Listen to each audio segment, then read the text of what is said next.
இன்னைக்கு நான் ஆழ்வெள்ளி கிழங்குல மசாலா செய்ய போறேன். இதை ஆழ்வெள்ளி கிழங்குன்னு சொல்லுவாங்க, கப்பக்கிழங்குன்னு சொல்லுவாங்க. இந்த காம்பெல்லாம் ஓரத்துல இருக்கிறதெல்லாம் நீக்கிட்டு மண்ணு போக தண்ணியில எல்லாம் நல்லா அலசிட்டு இதை கொண்டு வந்திருக்கிறேன்.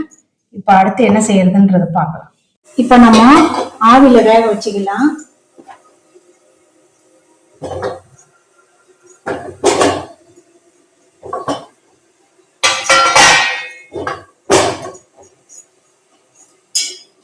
ஆவியில வேகட்டும் ஒரு 10 நிமிஷம்.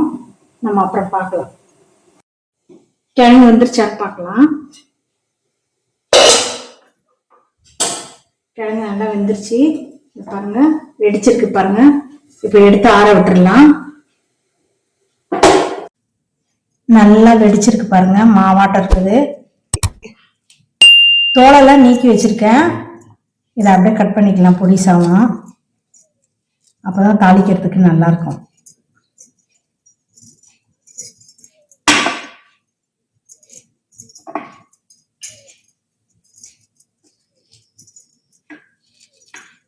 நம்ம இப்ப தாளிச்சிடலாம்.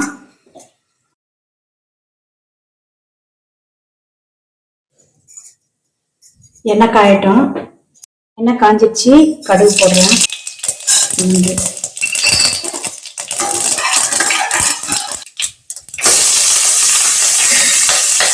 2 பச்சை மிளகா, ஒரு கீத்து கருவேப்பிலை,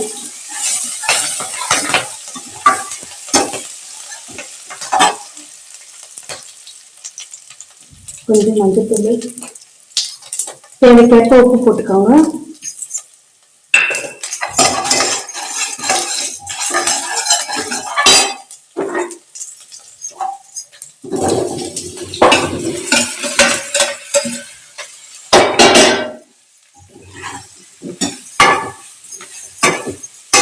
நல்லா கலரி விட்டுடலாம்.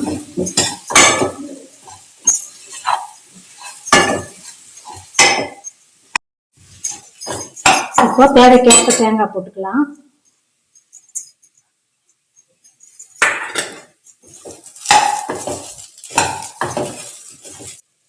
இது சாப்பிடாதவங்க கூட சாப்பிடுவாங்க, நல்லா டேஸ்டா இருக்கும். இது தேங்காய் வேணான்றவங்க ஸ்கிப் பண்ணிடலாம், சும்மா தாளிச்சு கூட சாப்பிட்டுக்கலாம். இப்போ ரெடி ஆயிடுச்சு, நம்ம இறக்கிடலாம். நீங்க இந்த மாதிரி சாப்பிட்டு பார்த்தீங்கன்னா எப்பவும் இப்படிதான் தாளிச்சு சாப்பிடுவீங்க, நல்லா டேஸ்டா இருக்கும். எங்களுக்கு டிஃபனே இதுதான் இன்னைக்கு. கொத்தமல்லி தழை லைட்டா போட்டுக்கோங்க. ஆழ்வெள்ளி கிழங்கு தாளிப்பு ரெடி. நீங்களும் செஞ்சு பார்த்துட்டு உங்களுடைய கருத்துக்களை சொல்லுங்க. ஆரோக்கியமான உணவு, ஆனந்தமான வாழ்வு.